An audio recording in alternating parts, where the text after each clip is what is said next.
पानी भरते समय एक महिला ने वास्तव में कुएं से एक काला अजगर बाहर खींच लिया। अगले ही पल वह अजगर बोल पड़ा, कृपया मैडम मुझे जाने दीजिए, मैं झिंग नदी के ड्रैगन किंग की 7वीं राजकुमारी हूँ। मैं खेलने के लिए चुपके से बाहर आई थी और गलती से आपके कुएं में फंस गई। चियान सान्यांग की आंखें हैरानी से फैल गईं। अजगर एक दिव्य प्राणी था।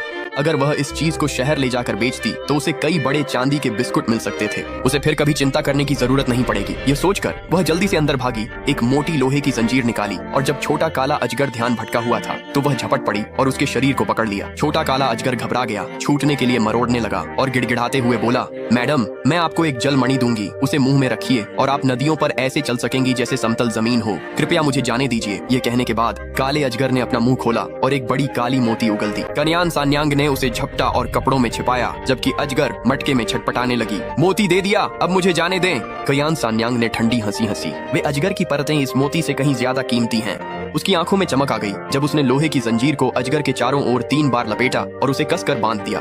काले अजगर की आवाज कांपी जैसे वह रोने वाली हो। अजगर कुल के नियम हैं, उपहार लेने पर तुम्हें मुझे छोड़ना होगा, तुम नियम तोड़ रही हो। कन्यान सान्यांग ने उपहास से हंसी। नियम? मैं 50 साल से गरीब हूँ, क्या नियमों से पेट भरता है? उसने काले अजगर को एक बांस की टोकरी में डाल दिया और उसे ढक दिया। उस रात वह करवटें बदलती रही, सोचती रही कि अजगर की परतें और हड्डियां अनमोल खजाने हैं। अगर वह इन्हें जीशी हॉल ले जाती तो शायद उसकी किस्मत खुल जाती।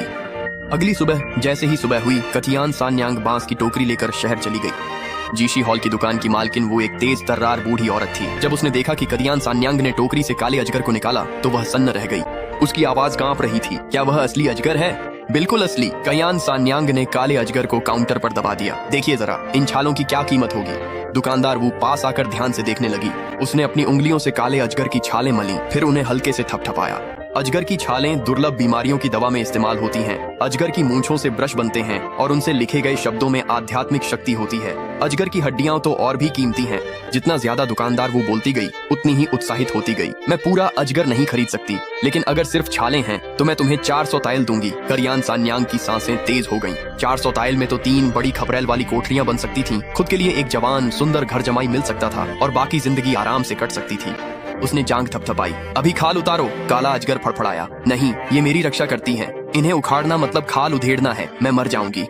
कयान सान्यांग को कोई फर्क नहीं पड़ा। उसने दुकानदार वू से एक तेज छोटी छुरी उधार ली। पहली छाल उखाड़ना सबसे मुश्किल था, इसलिए उसने किनारे से खोदकर जोर से खींचा।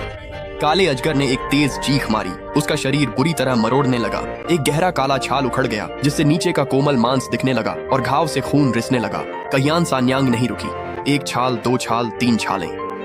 काले अजगर की चीखें धीरे धीरे कमजोर पड़ गईं, जब तक कि बस एक हल्की सिसकी ही रह गई। काले छालों की मोटी परत बांस की टोकरी में जमा हो गई और